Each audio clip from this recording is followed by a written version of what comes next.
Maliwanag na gusto lang i-justify netong si Bato de la Rosa at ipagtanggol, pagtakpan na rin siyempre yung mga illegal na gawain netong si Kibuloy at ng iba pa niyang kaalyado, mga idolo niya katulad ni Duterte.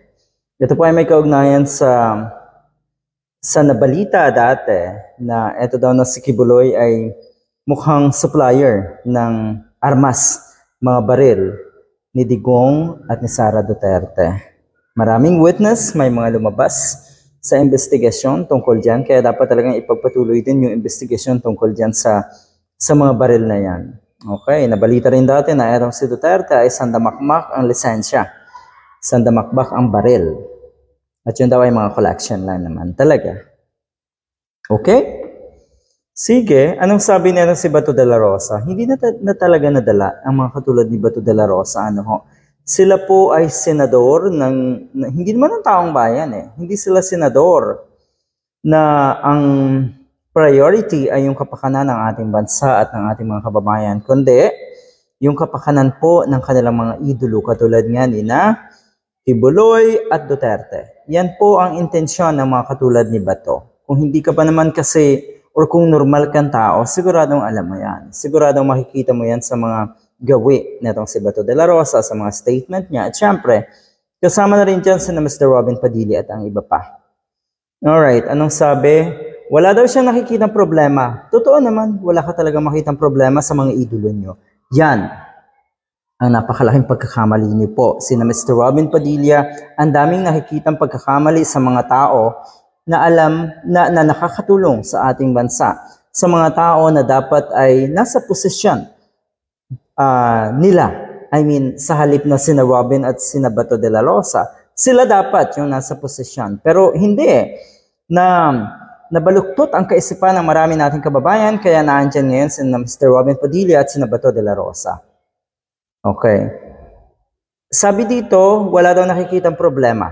Walang problema talaga. Wala ka talagang makikitang problema dahil nagbubulag-bulagan kayo. Nagmamaang-maangan kayo. At syempre, nagpapagamit kayo. Nagbobobobohan at nagpapakatanga dahil sa inyo pong mga political interest.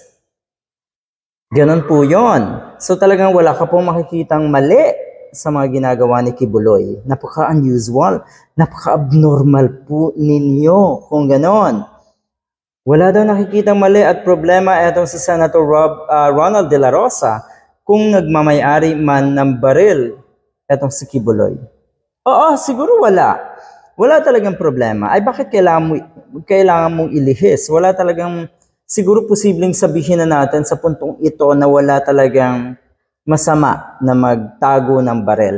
Pero bakit ang isang religious leader, napakaraming baril? Okay, mas maiintindihan ko pa ata yung sandamakmak na baril netong si Digong. Dahil alam naman natin napakaraming kaaway niyan.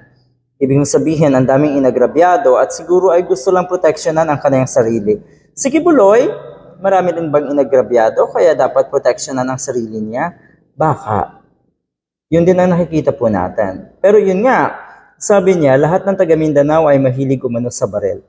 Damuhong ito, dinamay pa yung mga taga Mindanao. Alam niyo po ba na sa ating kultura, pag ikaw ay may baril at hindi ka naman someone in uniform like the PNP or kung ano man, iba ang ibig sabihin. May kultura pa rin tayong ganon. Ay kung siguro hobby mo talaga yung shooting, okay. Pero kung ang mga baril mo ay high-powered arms, yung mga armas na talagang malalakas, na tipong lilipol talaga ng sangkatauhan at maraming kababayan, maraming tao, diba, magtataka ka na, bakit kailangan ng baril ng isang religious leader? Ay katindi rin. Ulitin ko sana wag mong idamay yung mga taga Mindanao. Sana mag-react dito yung mga kababayan natin dyan sa Mindanao na kung ano kayo ay mahihilig sa baril. Uulit-ulitin ko yung impression dito sa atin.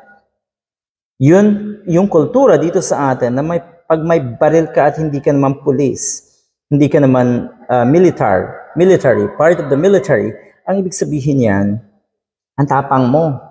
Ang ibig sabihin yan, gagamitin mo yung baril na yan para magtapang-tapangan. Okay. At posibleng meron ka talagang maraming kaaway, kaya nagtatago ka ng armas. Ganun po ang kultura at impression pa rin dito sa atin. Ano ang problem doon kung may mga baril siya? Apollo Kibuloy, basta legal lang. Do you think si Pastor Kibuloy bibili ng baril na illegal? O napunta sa usapan ng pagbili ng baril na illegal. Ang pinag-uusapan dito, bakit ang daming baril? Wala naman tayong source ng illegal na baril. Okay. Ang daming baril, para saan? Para kanino? Kung ikaw ay isang tao lang, may pag-aari ka na isa, dalawang baril, may intindihan pa. Pero yung sandamakmak, ano yon? May army ka? May private army ka? Di ba yun ang ibig sabihin nun? Antindi mo ba to? Pwede mag-isip ka minsan bago ka magbitaw ng mga pahayag mo dahil halatang halata po talaga. Para sa mga kababayan natin, mag-isip po tayo, tignan natin yung mga pinagagagawa ng mga katulad ni Bato de la Rosa, Robin Padilla at marami pang iba dyan sa Senado. Good luck.